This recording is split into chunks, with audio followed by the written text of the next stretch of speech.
U.S. donated howitzers are destroying Russian tanks in the raging battle for Severodonetsk, proving the effectiveness of Western-made weapons in eastern Ukraine. A video released by the Ukrainian military depicts artillery fire destroying a tank and 2 BMP infantry fighting vehicles from a distance of up to 25 kilometers.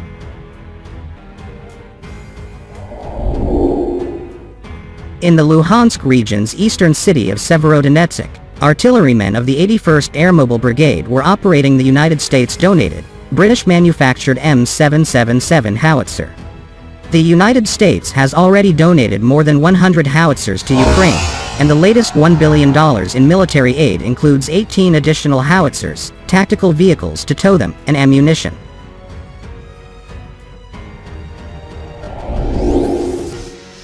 With the recent admission by the Ukrainians that they are losing 100 men per day, primarily due to the concentrated fire of the superior Russian creeping artillery barrages, potent NATO weapons are imperative for the smaller nation to remain in the fight and defend its territory.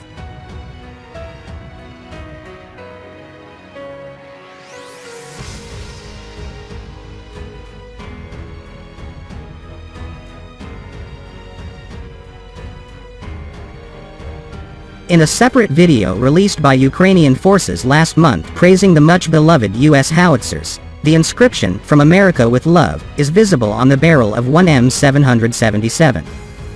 "My guys know the value of artillery," Commander-in-Chief of the Ukrainian Armed Forces Valery Zaluzhny said in the video description. When equipped with the M982's caliber precision-guided munition, the M777 has a maximum range of 25 miles and can hit a target within 10 yards. This range surpasses that of Russia's primary artillery systems, the 2S-19 self-propelled howitzer and the D-30 towed guns.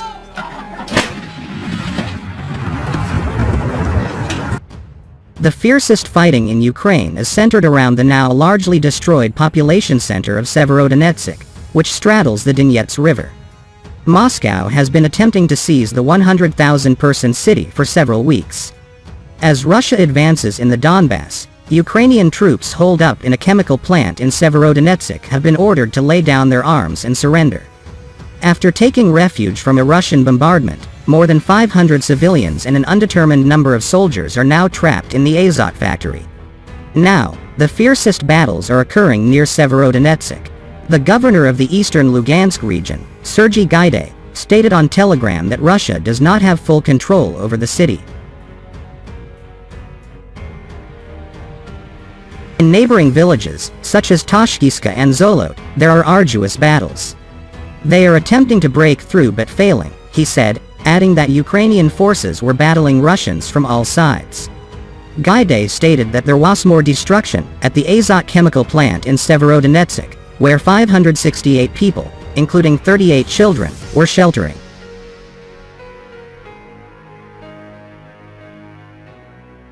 He also reported that Lysychansk, a Ukrainian-controlled city located across a river from Severodonetsk, is being heavily shelled. Residents of Lysychansk prepared for evacuation. "We are leaving everything behind and moving on. No one can survive such a strike," said history teacher Alla Bor as she waited with her 14-year-old grandson and son-in-law Volodymyr. "We are giving up everything and leaving our home. We left food for our dog. It is cruel, but what can be done?"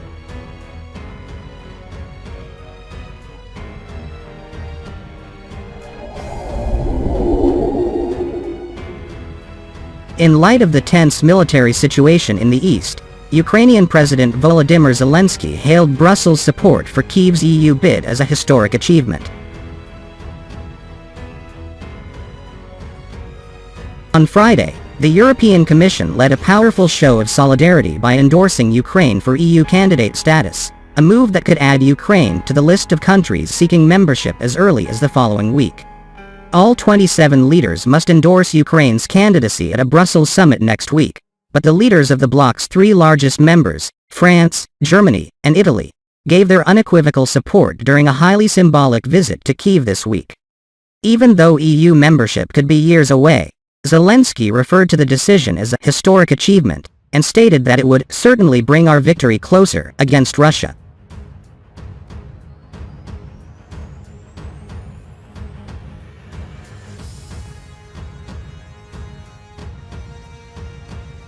Ukrainian institutions are resilient even in times of war. Zelensky said in a video address that democratic practices in Ukraine have not lost their potency. Friday, the president of the European Commission, Ursula von der Leyen, wore a striking outfit in the national colors of Ukraine, blue and yellow. "We are all aware that Ukrainians are willing to die for a European future," she stated. "We want them to live with us to fulfill the European dream."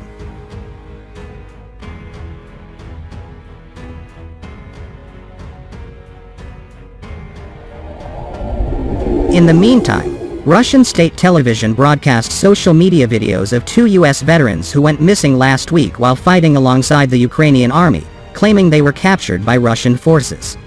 Friday, U.S. President Joe Biden stated that he did not know where Alexander Druk and Andy Wynn were after their families lost contact with them.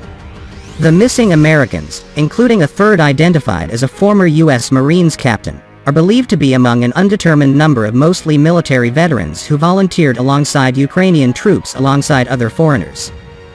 Nonetheless, Ukrainian civilian volunteers continue to enlist, with a group conducting military exercises on Friday in fortified positions abandoned by Russian forces in Bucha, a city synonymous with war crimes attributed to Moscow's forces.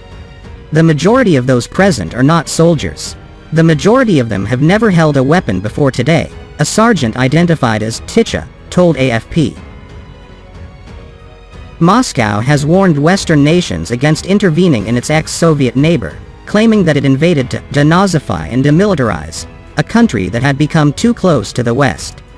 Putin stated that he had nothing against Ukraine joining the EU, stating that it was their sovereign decision to join economic unions or not, in contrast to the security risk he sees in Ukraine joining NATO.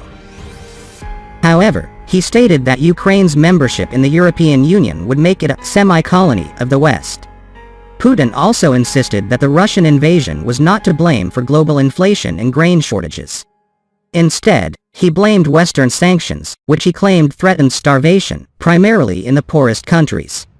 Moscow then intensified its pressure on its Western allies by drastically reducing natural gas flows in its pipelines to Western Europe, thereby driving up energy prices in regions dependent on Russian gas.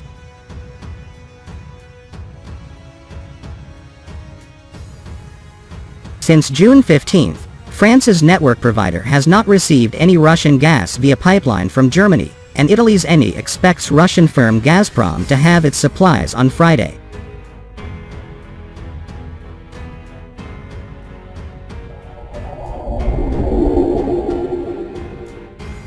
After its morale-boosting victory this year, Ukraine fought on another front for the right to host the Eurovision Song Contest the following year.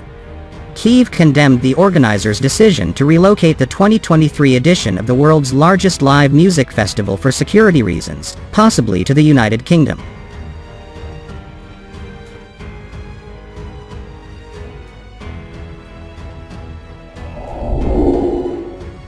Culture Minister Alexander Tkachenko of Ukraine stated, "We will ask for a reversal of this decision because we believe we will be able to meet all of our obligations."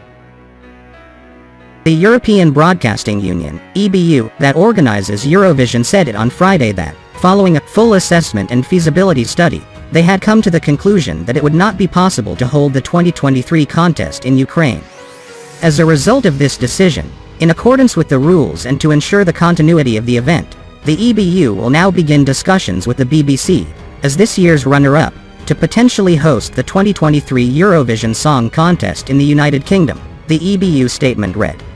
Ukraine has already said it is not happy with the decision and says it believes it will be able to guarantee security for the competition, despite the threat of the ongoing Russian invasion.